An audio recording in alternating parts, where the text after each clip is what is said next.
It was a bright Saturday morning, the kind of day that made the lake look like a sheet of shining glass. The sun was dancing on the water, the air was warm, and the sound of birds filled the small community. For most people here, it was the perfect weekend to be on the water. For Daniel, it was supposed to be the same. His boat was his pride and joy. It wasn't the biggest or the most expensive in the neighborhood, but it was his. He had spent years saving up for it, and every time he took it out, it felt like he was leaving his worries behind on the shore. But that morning, something felt different. He opened his mailbox and saw a thick white envelope with the bold black letters HOA stamped in the corner. He sighed before even opening it. The Homeowners Association had been sending more and more letters lately, most of them petty complaints. Last month, they said his grass was 2 inches too tall. The month before, they warned him about unapproved garden lights. But today's letter was worse. As soon as he read the first paragraph, his jaw tightened. The HOA was informing him that effective immediately, he no longer had access to the community's boat launch. They claimed he had failed to comply with watercraft regulations, and therefore his privileges were suspended. Daniel sat down on his porch chair, staring at the letter.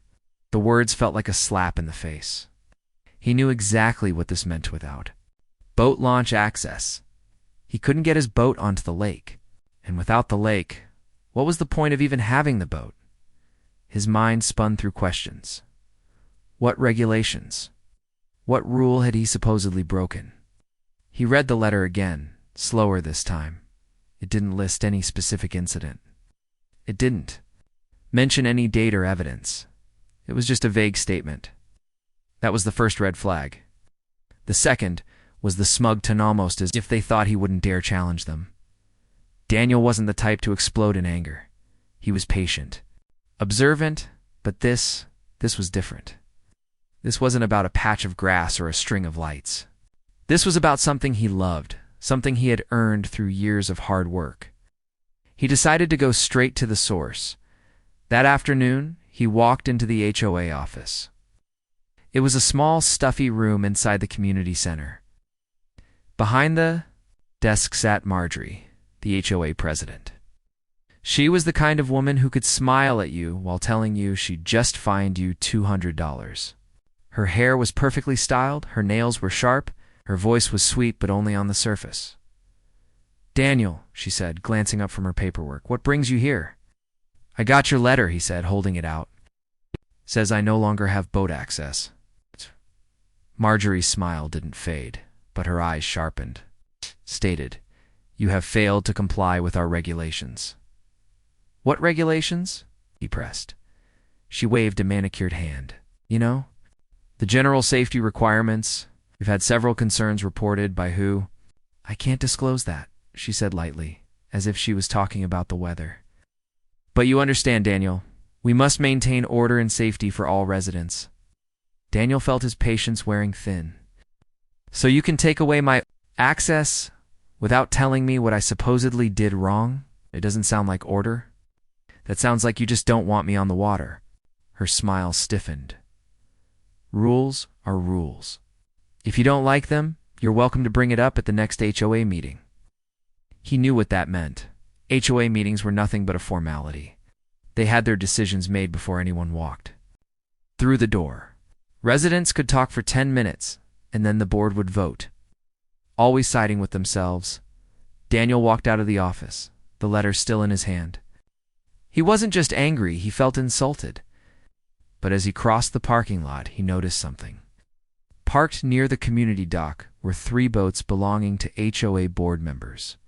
And just that morning, he'd seen them loading fishing gear and coolers. The thought made his jaw clench tighter. They were taking his access away, but they sure had no problem enjoying it themselves. That night, Daniel sat at his kitchen table, staring at the letter. He started making note-states, conversations, little things he'd observed over the past few months. He remembered seeing HOA members fishing in areas that were supposed to be catch and release.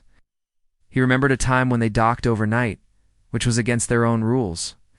If they were going to play dirty, he could play smart. Over the next week, he started talking to neighbors. Some were hesitant, afraid of angering the HOA. Others, though, had their own stories of unfair treatment. One woman said she got fined for having a flower pot in the wrong color. Another man said they tried to stop him from building a small shed even though the rules allowed it. The more Daniel listened, the clearer it became the HOA wasn't just enforcing rules. They were picking and choosing who got punished and who got away with anything. Still, Daniel didn't rush into action. He wanted to see more, so he started taking walks near the dock, pretending he was just enjoying the view. He noticed patterns: certain board members fishing almost every morning, others bringing guests who weren't residents, which was strictly against the rules. Every time he saw it, he wrote it down. But the turning point came one Saturday afternoon. Well, Daniel was at the dock when a young boy from the neighborhood came running, crying. The boy's father was in the middle of loading his fishing boat when an HOA member told him he wasn't allowed to fish that day. No explanation, just a rule. The father tried to argue, but the board member threatened to fine him. Boy, clutching his little fishing rod, just stood there, tears in his eyes. Daniel felt something shift inside him. This wasn't just about his boat anymore. It was about fairness, about standing up to people who thought they could control everything. That evening, he sat on his porch, watching the lake. He could see the reflection of the moon on the water, the quiet ripples moving toward the shore. It reminded him why he loved it here in the first place. But it also reminded him that no one, especially not a handful of people drunk on power, had the right to take it away. He decided then and there he wasn't going to let this slide. The HOA thought they could push him around. They were wrong. He didn't know exactly how yet, but he knew one thing: if they wanted to play games with his access to the water, he was going to make sure they learned that he knew how to play too. And he would make sure, when the time came, that everyone in the community saw the truth about how the HOA treated the people it was supposed to serve. Daniel leaned back in his chair, the night air cool on his face. Somewhere out on the lake, a fish splashed, breaking the silence. He smiled faintly to himself. If they thought he was just going to walk away, they had no idea who they were dealing with. The morning after, Daniel decided he wasn't going to let the HOA win. He woke up with a strange mix of anger and determination. He made his coffee, sat at the kitchen table, and opened his laptop. For a while, he just stared at the blank screen, wondering where to start. He wasn't a lawyer, wasn't a politician. He was just an ordinary man who wanted to use his boat and enjoy the lake. But one thing he did have was time, and right now, he was ready to use every second of it to figure out how to fight back. He typed into the search bar HOA boat access rights and hit enter. Dozens of articles popped up, some from legal advice websites, some from forums where frustrated residents shared their stories. He read them all, one by one. The more he read, the more he realized something important. Most HOAs could only regulate certain things if their rules were backed by official city or state laws. And those laws often protected residents' rights to public or shared water access. Daniel dug deeper. He looked up his state's property laws and found sections about riparian rights, the rights of property owners to access and use water that borders their land. That was interesting. The community's lake wasn't private. Property owned by the HOA, it was considered a shared natural resource with specific protections. That meant the HOA could make some rules. But they couldn't outright ban a resident without a clear, documented violation. That was their mistake. They had sent him a vague letter without citing a single incident. He wrote that down in big letters. No documented violation equals weak case. But Daniel wasn't satisfied with just knowing the law. He wanted to understand how his HOA operated. He began reviewing the HOA's own bylaws, which were available in a dusty PDF on their website. Most residents never bothered to read them, but Daniel went through every page. The rules were long, full of legal language, and at times confusing. But buried in there were details the board probably didn't want residents to notice, like the requirement that any suspension of privileges must be accompanied by written evidence of a rule violation, and that the accused resident must be given the chance to appeal before the restriction takes effect. They hadn't done either. Daniel smiled for the first time in days. He wasn't just in the right, he had proof that they were in the wrong. Over the next week, Daniel took things a step further. Began keeping a small black notebook with him everywhere he went. Every time he saw an HOA board member breaking their own rules, he wrote it down. If he saw them fishing in restricted areas, he wrote the date and time. If they had too many guests at the dock, he wrote that down too. He wasn't trying to be sneaky, well, maybe a little, but mostly, he was being thorough. One afternoon, while walking by the dock, he spotted Greg, one of the HOA's loudest board members, standing knee-deep in the water, pulling a massive fish into his net. Greg grinned proudly, holding it up for his friends. But Daniel knew the rules. This section of the lake was designated catch and release only. He took out his phone and snapped a photo from a distance. Another day, he saw Marjorie herself. Rules are rules, loading her boat with fishing gear at 6 in the morning. The problem? HOA bylaws said no boat activity before 7 a.m. to preserve neighborhood quiet hours. She was breaking the rules she claimed to protect. Daniel wrote it all down. But Daniel wasn't only focused on catching them red-handed. He also wanted allies. He started knocking on a few doors, casually bringing up his situation. Some people didn't want to get involved. They were afraid of retaliation. But others, once they realized he was serious and knew his rights, started to open up. One neighbor, a retired teacher named Mrs. Harper, invited him inside for tea and told him how the HOA once fined her for having unapproved holiday decorations, even though she'd used the same ones for 10 years.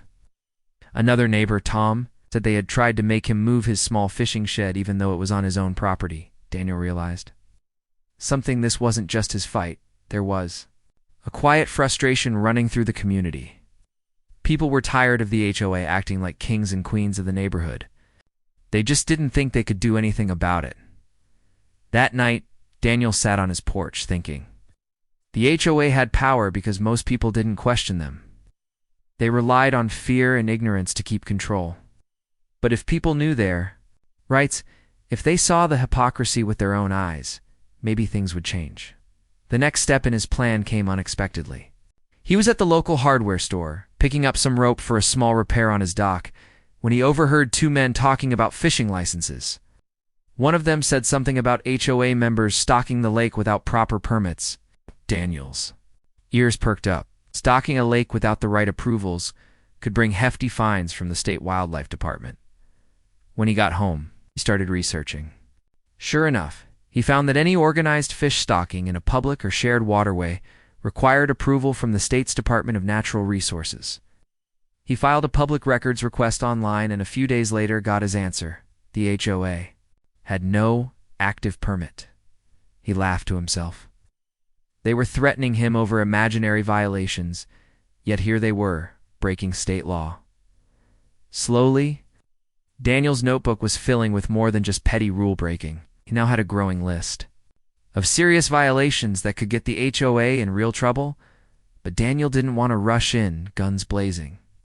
He'd learned that if you wanted to win against people like the HOA, you had to move like a chess player, one move at a time, each one setting up the next. His goal wasn't just to get his boat access back. It was to make them realize they couldn't push people around without consequences. One evening, Daniel met with 3 of his neighbors' people he trusted to share what he'd found. They sat around his kitchen table, sipping coffee. He laid out his notebook and showed them the photos, the dates, the laws he'd uncovered. Holy crap, Tom said, flipping through the pages. They've been breaking more rules than anyone else in the neighborhood? Mrs. Harper nodded. If people saw this, they'd be furious. Daniel leaned back in his chair.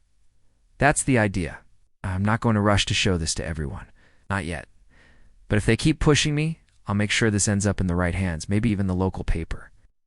His friends grinned. They liked the sound of that. Over the next week, Daniel noticed something strange.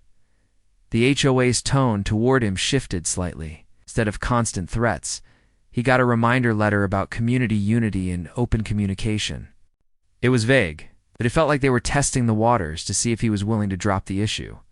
Instead, Daniel doubled down on his research. Found that the HOA's insurance policy for the dock area required them to maintain equal access for all DUS-paying members unless there was a documented safety concern. That was yet another piece of evidence in his favor. And then came the final detail that made his plan click into place. According to the bylaws, the dock and boat launch area weren't actually owned by the HOA. They were leased from the county on a long-term agreement. That meant the county had ultimate authority over how they were managed. Daniel realized that if he could prove the HOA was mismanaging the dock or unfairly restricting residents, the county could step in and take control away from them entirely. Now, he had the upper hand, but he didn't want to go straight to the county yet. No, he was going to let the HOA make one more mistake, one more overreach, and then he'd have them exactly where he wanted them.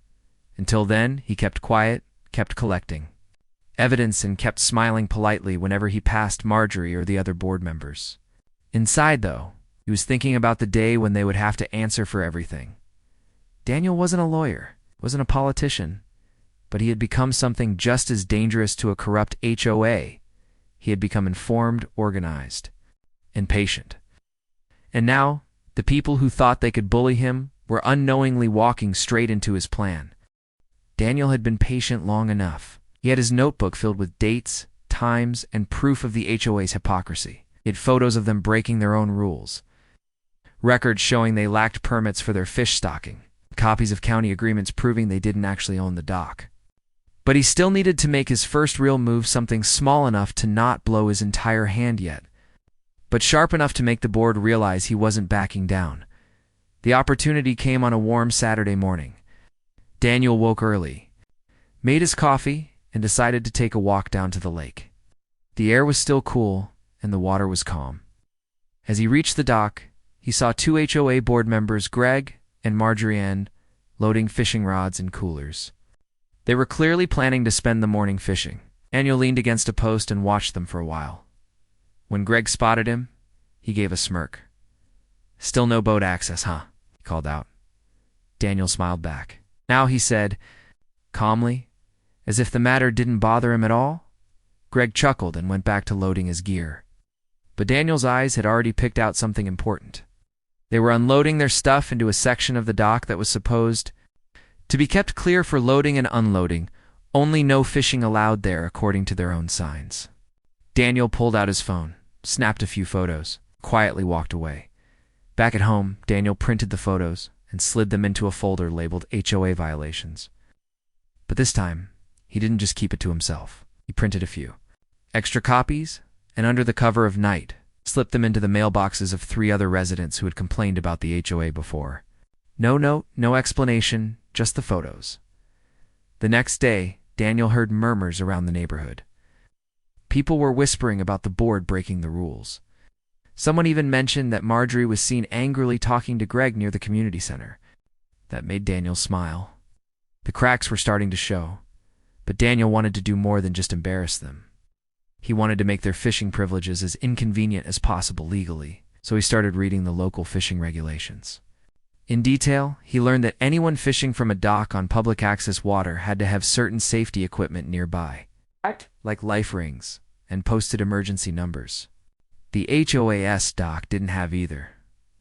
The following week, Daniel made an anonymous call to the county's water safety department.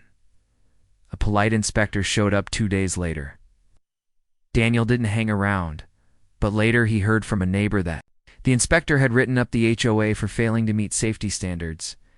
That meant the dock would need upgrades before it could be used for fishing or launching boats. Within days, a big yellow temporary closure sign appeared at the dock entrance. Daniel almost laughed out loud when he saw it. The HOA had restricted his boat access, and now they couldn't use the dock themselves until they fixed their mistakes, of course. The board wasn't happy. A week later, Daniel received another letter.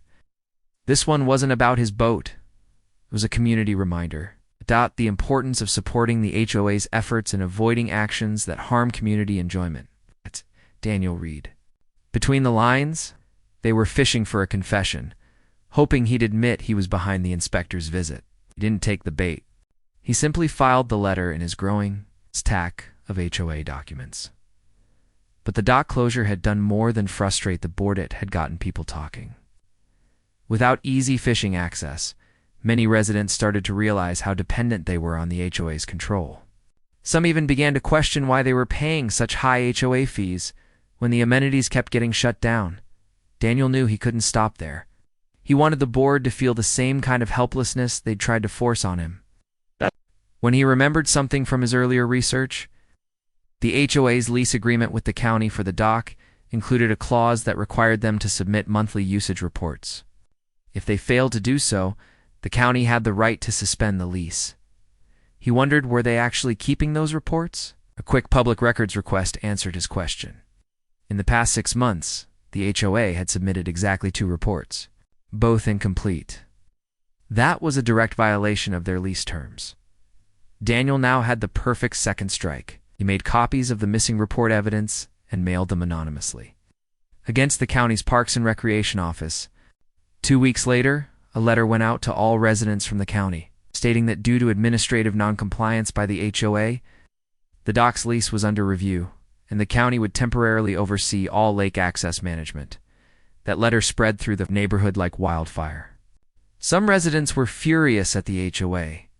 Others were simply confused. The board tried to spin it as a misunderstanding in their weekly email, but the damage was done. Their authority over the dock, the very thing they'd used to punish. Daniel was slipping away, and Daniel wasn't done yet. With the county now overseeing the dock, Daniel submitted his own appeal for boat access directly to them, bypassing the HOA entirely. He included copies of the vague suspension letter, highlighted the lack of due process in the HOA's bylaws, and pointed out that no evidence had ever been given for his supposed violation. 2 weeks later, he received a short, satisfying email from the county. Access restored. The next Saturday, Daniel walked to the dock with his keys jingling in his pocket. Marjorie was there, along with 2 other board members, their faces tight with frustration. "Morning," Daniel said cheerfully as he unlocked the gate. "Went over our heads," Marjorie snapped. "I followed the proper channels," Daniel said simply, walking past them. "You should try it sometime." He could feel their eyes burning into his back as he prepared his boat. The quiet hum of the motor starting up felt like victory. But Daniel knew this was only part of the battle. The HOA still had power in other areas, and they wouldn't forget this humiliation. That night, as he sat on his porch with a beer, Daniel thought about his next move. The fishing privileges were still under county oversight, which meant the board couldn't just use the dock whenever they wanted.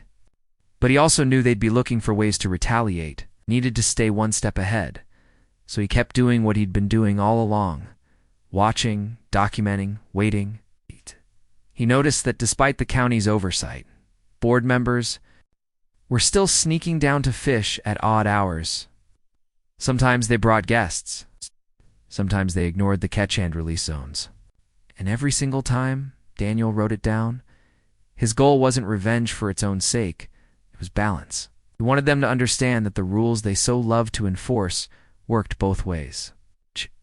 If they insisted on holding residents accountable, they'd have to hold themselves accountable too.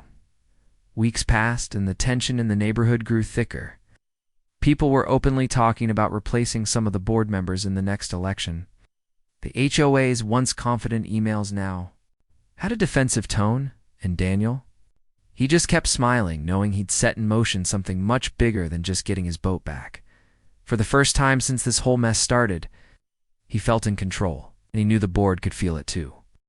The day started with a strange calm in the neighborhood, the kind that hides the storm coming. For weeks, the fight between the protagonist and the HOA had been like a slow-burning fire, each side throwing fuel without blinking. But today felt different. The tension had reached its peak, and the protagonist knew that one wrong move could undo everything he had worked for. Yet deep inside, he also knew he had cornered them. The HOA was no longer the untouchable authority they once believed themselves to be. The community had started whispering behind their backs, questioning their power. The fishing ban that had hit them so unexpectedly had shaken their confidence, and now their once loyal supporters were beginning to slip away. He sat on his porch that morning, sipping coffee, looking out at the calm water, the very lake they had tried to take from him. The sun was rising slowly, throwing gold over the surface, and for the first time in months, he allowed himself to think, this might end soon. But he didn't want to celebrate too early. HOA board members were still proud and stubborn people. they were going to give up, they'd make sure it looked like it was their idea. That was their way of saving face. He had seen it before. In smaller disputes, and he was ready to let them believe they were in control as long as he got what he wanted in the end. Mid-morning, a group of neighbors came by. These were the same people who, months ago, had barely spoken to him, afraid that siding with him would get them on the HOA's bad list. But now, things were different. They told him that at the last HOA meeting there had been shouting, accusations, and even a walkout by one board member. Apparently, the fishing ban had upset more than just the board, it had upset their friends, their families, and even some local businesses that relied on the lake for events. The pressure was no longer just from him. It was coming from everywhere. By noon, the first real sign of surrender came. He received an email from the HOA secretary, politely requesting a private discussion to resolve the boat access issue. It was carefully worded, almost too polite. You could tell they were desperate but didn't want to show it. They offered to meet the next day at their office, with only 2 board members present instead of the whole group. That alone told him. They didn't want a public scene, they were already feeling the weight of the community's anger. That evening, as he prepared his notes, he felt a mix of satisfaction and relief. Months of collecting evidence, researching the law, and building alliances had led to this. He knew exactly what he wanted out of the meeting. Full restoration of his boat access. Written rules preventing the HOA from singling him or anyone else out again. And a public announcement so everyone would know the matter was settled. He also knew he could push for more if they resisted after all. His case against them was strong enough to embarrass them in court and in front of the entire neighborhood. The next day, the meeting was almost anticlimactic. The 2 board members, both looking more tired than defiant, started with a formal apology for any misunderstanding.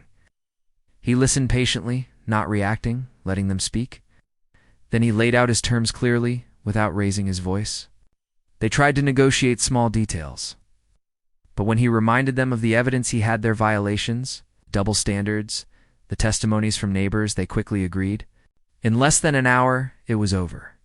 They signed the agreement, handed him the revised lake rules, shook his hand with forced smiles. Word spread through the community faster than the wind on the water. Neighbors congratulated him, some openly, others quietly in passing. For the first time, people began talking about holding a new HOA election to replace the old leadership. A few weeks later, some of the most controlling board members resigned, claiming they wanted to focus on family. Everyone knew the truth. They had lost their grip on power. On the first morning after everything was settled, he took his boat out on the lake again. The air smelled fresh, the water sparkled, and for the first time in a long time, it felt like his lake again, not just legally, but in spirit. As he steered away from the shore, he saw kids fishing with their parents, older couples sitting by the water, and neighbors waving at him. It wasn't just his victory. It was a win for the whole community. He realized something important that day. This fight had never been only about boat access. It had been about standing up to bullying, about showing that no matter how small you feel compared to an organization, you can still win if you're patient, smart, and willing to fight. The HOA had tried to make an example out of him, but instead, he had become the example for everyone else, proof that they didn't have to be afraid. And so, life slowly returned to normal. The lake became busier. Laughter and the sound of engines filled the air again, and the bitterness of the past month started to fade. He kept the signed agreement in a drawer, not because he thought the new board would challenge him, but as a reminder of what he had overcome. Every time he looked at it, he felt the same quiet pride he had felt that first morning on the porch, watching the sun rise over the water he had fought so hard to keep. Daniel knew the HOA wouldn't just sit quietly after losing control of the dock. People like Marjorie didn't take humiliation well, and the board was full of people who thought they could win any fight just by throwing rules and fines at someone. That's why, even after he got his boat access back, Daniel didn't let his guard down for a second.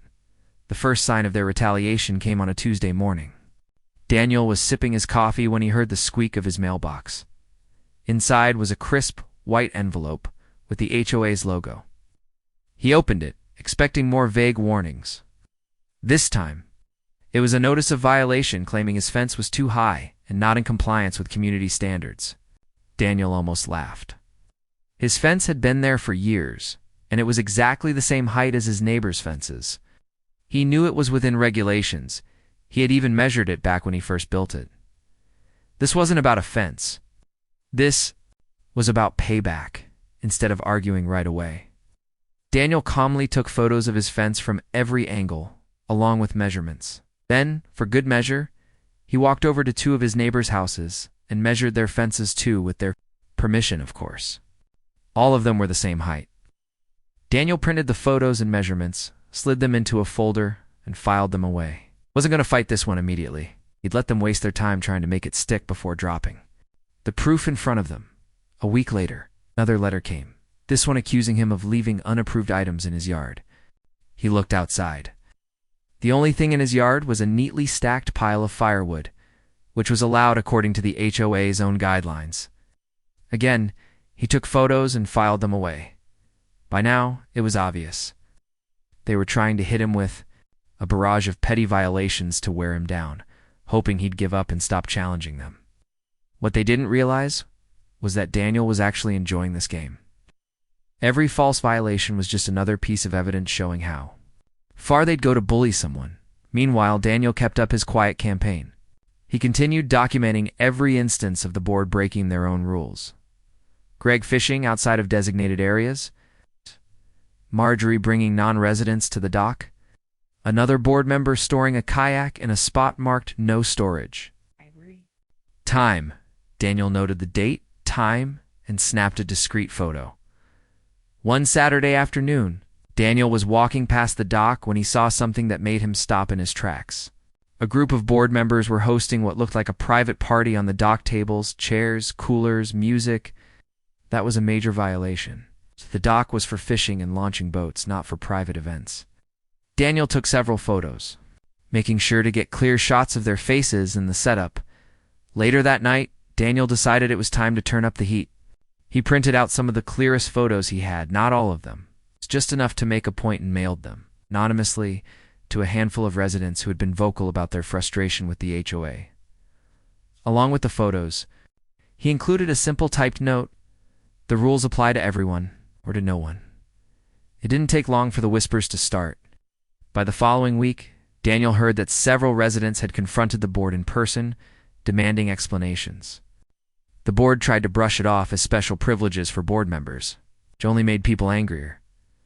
Sensing momentum, Daniel attended the next HOA meeting. He sat quietly near the back, letting others speak first. The meeting quickly turned tense as residents questioned the board's decisions. One man brought up the private dock party. Marjorie tried to shut him down, but more people joined in. Finally, Daniel raised his hand. "I have a question," he said in a calm, steady voice.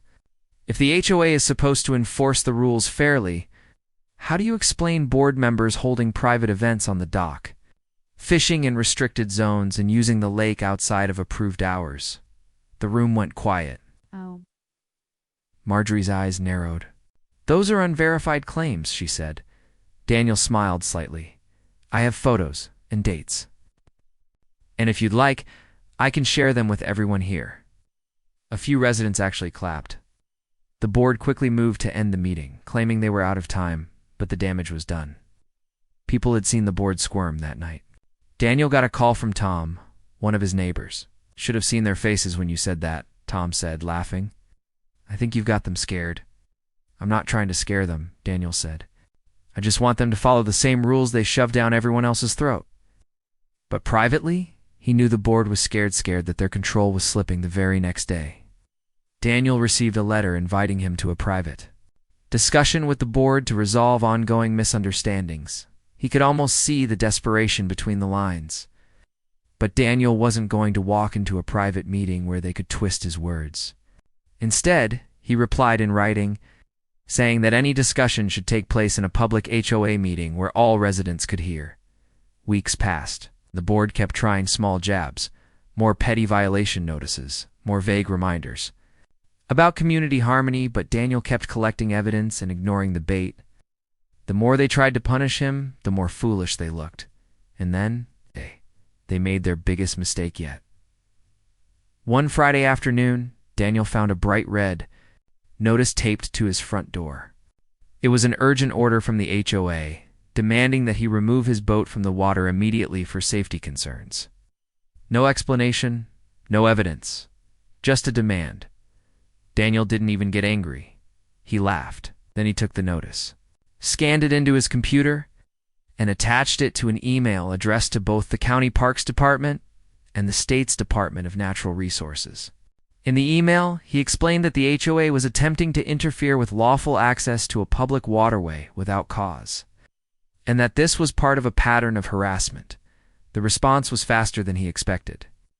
By Monday morning, county officials were at the dock, speaking with residents and inspecting the area.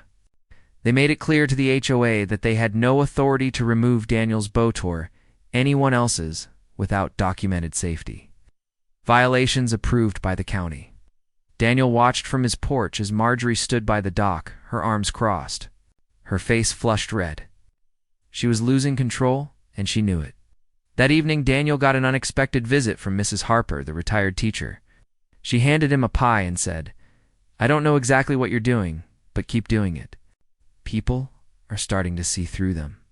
Daniel smiled. "It's not about me," he said. "It's about making sure they can't treat people like this anymore." By now, the balance in the community was shifting.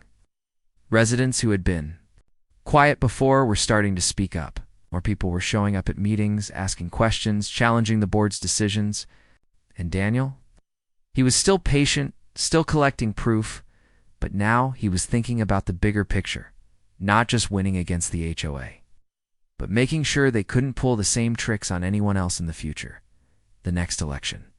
For board members was coming up in a few months, and Daniel already had a plan forming in his mind. He wasn't sure yet if he'd run for a position himself or simply support a group of fair, reasonable candidates. Either way, he was going to make sure this board's days of unchecked power were over. As he sat on his porch one quiet night, watching the moonlight shimmer on the lake, Daniel thought back to the day he first opened that letter telling him his boat access was gone. Back then, he had felt powerless, like they could take whatever they wanted. Now, it was different. He knew their weaknesses. He knew the law. And most importantly, he knew he had the support of his neighbors. The HOA had tried to break him with threats and fines. Instead, they had created the one thing they feared most, someone who wasn't afraid of them anymore. And Daniel wasn't done yet. The real showdown was coming.